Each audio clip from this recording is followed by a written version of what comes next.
Assalamualaikum warahmatullahi. Alhamdulillah, selamat datang ke Kapsul Sihir Prisno. Dan saya Ustaz Muhammad Firdaus, Ketua Perawat di Pusat Rawatan Islam Nur Rahman atau Prisno. Apa khabar tuan-tuan dan puan-puan? Saya harap anda semua enjoy, happy, dan juga share video kita ini semasa menontonnya. At least ia untuk ilmu yang bermanfaat di luar sana. Hari ini kita nak cerita tentang khadam ayat. Bolehkah untuk kita melakukan sesuatu atas nama ikhtiar dan mendapatkan kesembuhan menggunakan khadam?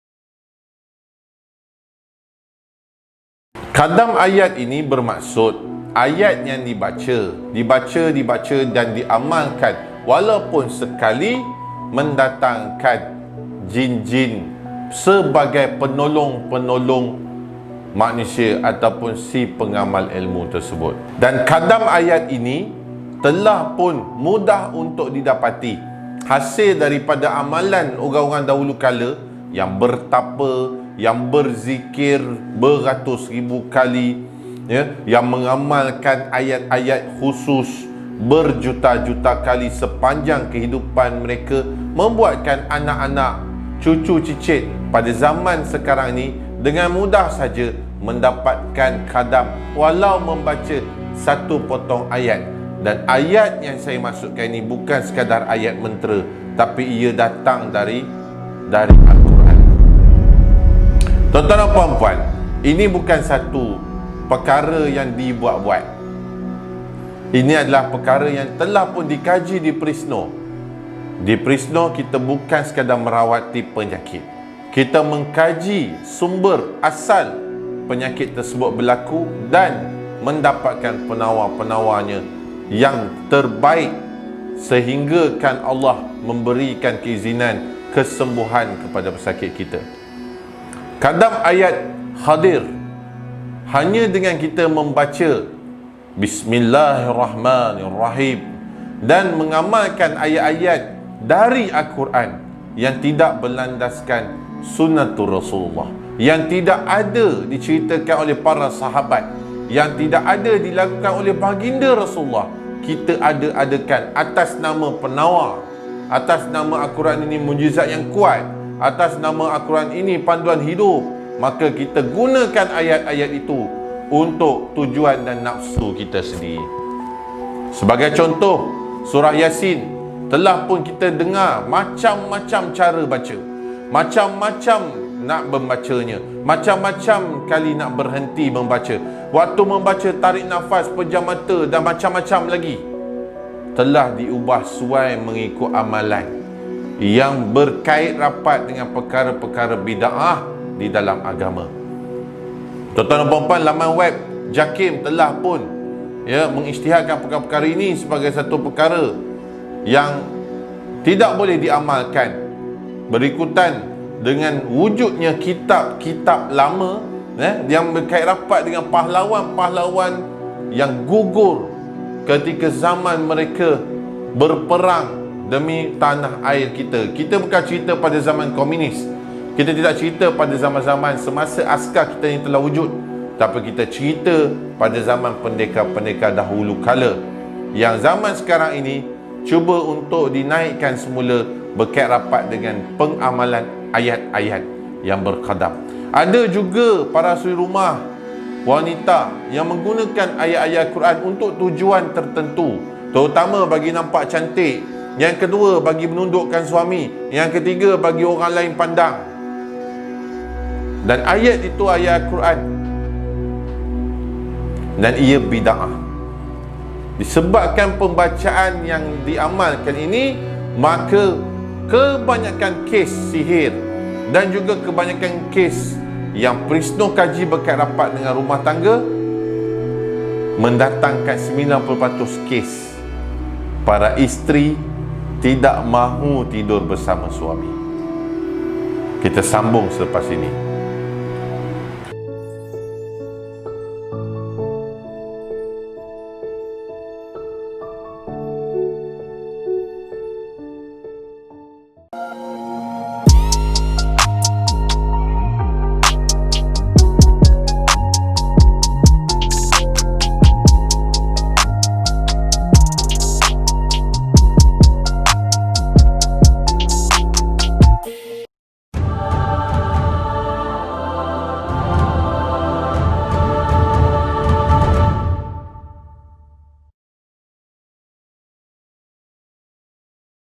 Kembali kita bersama dengan saya Ustaz Muhammad Firdaus, Ketua Perawat di Prisno.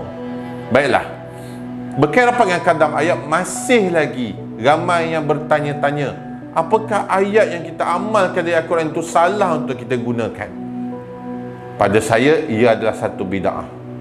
Kerana baginda Rasulullah membaca Al-Quran dari surah demi surah, dari ayat demi ayat. Ia tidak mengamalkan ayat. Walaupun pada ruangan komen anda boleh kata baginda Rasulullah membaca sekian. Ia boleh mengikut sunnah itu. Tetapi kalau diada-adakan selain apa yang baginda lakukan, kita takut ia mendatangkan qadam, walaupun ayat itu dibacakan berdasarkan tujuan-tujuan tertentu dengan niat yang baik. Contoh, membaca suratul Ikhlas sebanyak 300,000 kali satu malam, dari pagi, dari selepas isyak sehingga subuh, untuk mendapat harta gaib. Contoh, membaca surah ayat-ayat daripada surah Yusuf atau Yunus untuk kecantikan, untuk mengelakkan diri daripada dizalimi, dan untuk perkara-perkara duniawi yang tidak diamalkan baginda Rasulullah. Kadam-kadam ini boleh hadir sebab di dalam surah Al-Jin telah diceritakan kaum jin ini apabila dibacakan ayat Al-Quran dan mereka mendengarnya, mereka berpaling dan pulang ke kaum mereka. Mereka kata mereka mendengar bacaan Al-Quran yang sungguh menakjubkan. Kita bukan cerita pasal tafsir Quran ketika ini, kita cerita pasal cerita yang telah diletakkan Allah di dalam firman tersebut. Kaum jin mendengarkan ayat itu dan mereka pulang. Mereka kata, oh, bacaan Al-Quran sangat menakjubkan. Itu je. Tidak ada dalam penceritaan itu, dalam surah itu menceritakan apabila dibacakan surah-surah tertentu, maka kaum jin ini akan sakit, maka panaslah mereka apa semua. Tidak ada bab tu. Tuan-tuan dan puan-puan, ayat berkadam ini dipaskan atau diajarkan dari ibu kepada anak, dari bapa kepada anak, dari guru kepada murid. Diajar sejak sekian lama, tuan-tuan dan puan-puan. Dan ini jelas menunjukkan perkara yang berkadam ini telah berakar umi lama di dalam masyarakat kita. Kapsul hari ini menjelaskan betapa bahayanya anda untuk mengamalkan ayat-ayat yang berkadam yang tidak berlandaskan syarak dan juga tidak berlandaskan hadis atau sunnatul Rasulullah. Fikir-fikirkan, insya-Allah, sehingga kita berjumpa lagi. Assalamualaikum warahmatullahi